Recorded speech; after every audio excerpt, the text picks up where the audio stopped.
Hello my dear viewers, Ratna's kitchen and ক্রাফটে সবাইকে স্বাগতম আজকের রেসিপিটি দেখার জন্য।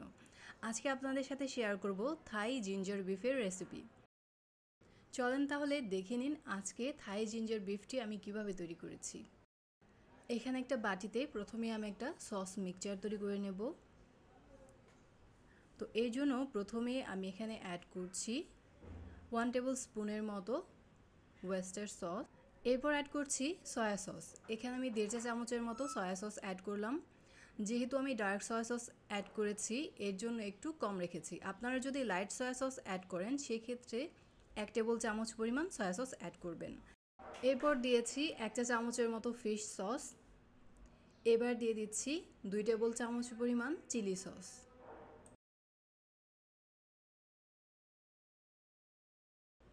এবার এর সাথে দিয়ে দিচ্ছি 2 টেবিল চামচ পরিমাণ কর্নফ্লাওয়ার। এবার এই সবগুলো সসের সাথে কর্নফ্লাওয়ারটা আমি ভালোভাবে মিক্স করে নেব।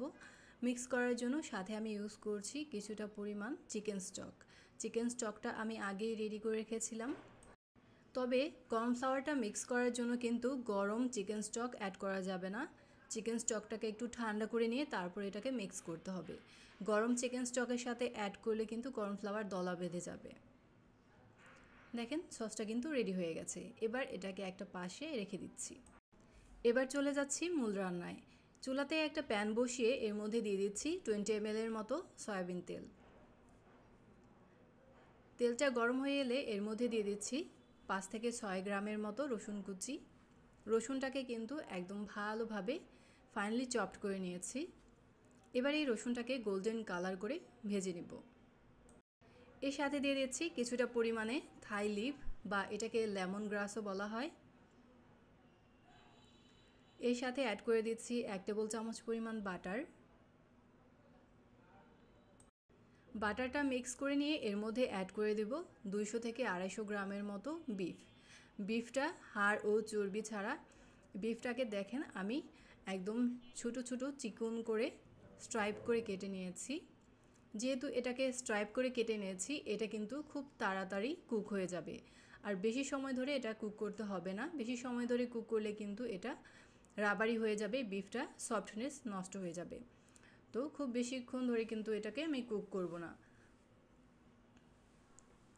ম্যাক্সিমাম 2 মিনিটসের মতো এইটাকে আমি হাই হিটে সতে করে নিচ্ছি। বিফটা কিছুক্ষণ সতে করে নেওয়ার পর দেখতে পারবেন এটার কালারটা চেঞ্জ হয়ে গেছে। তো এই পর্যায়ে আমি বাকি উপকরণগুলো অ্যাড করে দিচ্ছি। এখানে আমি দিয়ে দিচ্ছি সামান্য পরিমাণে ব্ল্যাক পেপার, সামান্য পরিমাণে হোয়াইট পেপার এবং স্বাদ মতো লবণ। যেহেতু আমি আজকের এই থাই জিঞ্জার বিফটা খুব ছোট পোর্শনে রান্না করছি, এখানে 3 জনের মতো সার্ভ করা যাবে।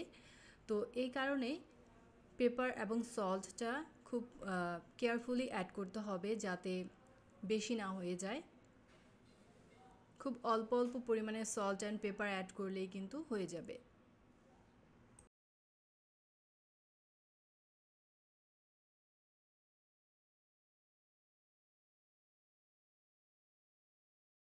তো এবার এখানে আমি কিছুটা পরিমাণ black pepper and white pepper add করে দিলাম। এখানে black pepper and white pepper কিন্তু খুবই অল্প পরিমাণে, মানে হাফ চা চামচ থেকেও কম পরিমাণে অ্যাড করেছি। এবার সবগুলো উপকরণ ভালোভাবে আরেকবার নেড়েচেড়ে মিক্স করে নিলাম।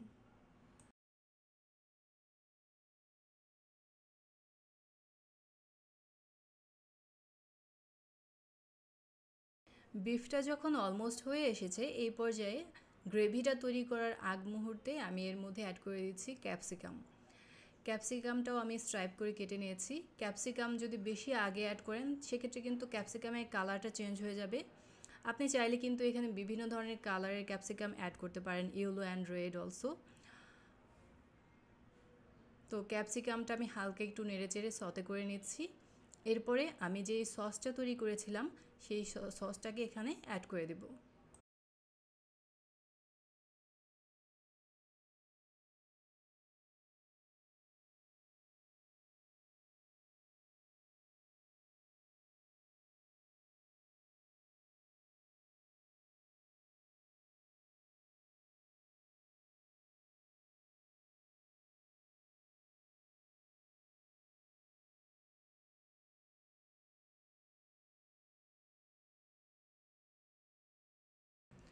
সসটাকে একটু হালকা নেড়ে মিক্স করে নিয়ে এরপরে এর মধ্যে অ্যাড করে দিচ্ছি পরিমাণ মতো চিকেন স্টক।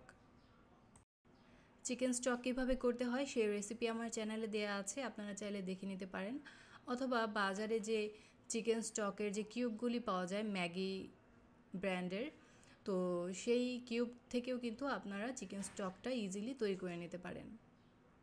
আর বাজারে কিন্তু এখন প্রচুর পরিমাণে ক্যাপসিকাম পাওয়া যাচ্ছে, আপনারা চাইলে কিন্তু এই রেসিপিটি ট্রাই করতে পারেন। এবার যখন গ্রেভিটা ঘন হয়ে চুলা থেকে নামানোর পর্যায়ে চলে আসছে, এই পর্যায়ে আমি কিছুটা আদা কুচি অ্যাড করে দিচ্ছি।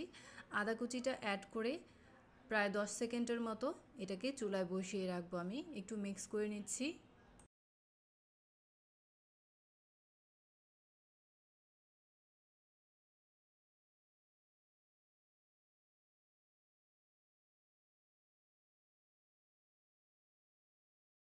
এই পর্যায়ে কিন্তু থাই জিঞ্জার বিফটা সার্ভ করার জন্য একদম রেডি।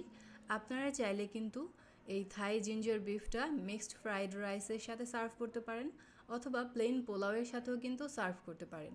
এটি খেতে ভীষণ টেস্টি, আর আপনারা এনজয় করবেন আশা করছি। প্রিয় দর্শক, আজকের এই রেসিপিটি যদি আপনাদের কাছে ভালো লাগে অবশ্যই চ্যানেলটি সাবস্ক্রাইব করে সাথে থাকবেন, লাইক ও কমেন্ট করবেন। আজকের মতো এখানে বিদায় নিচ্ছি, ভালো থাকবেন সবাই, আল্লাহ হাফেজ।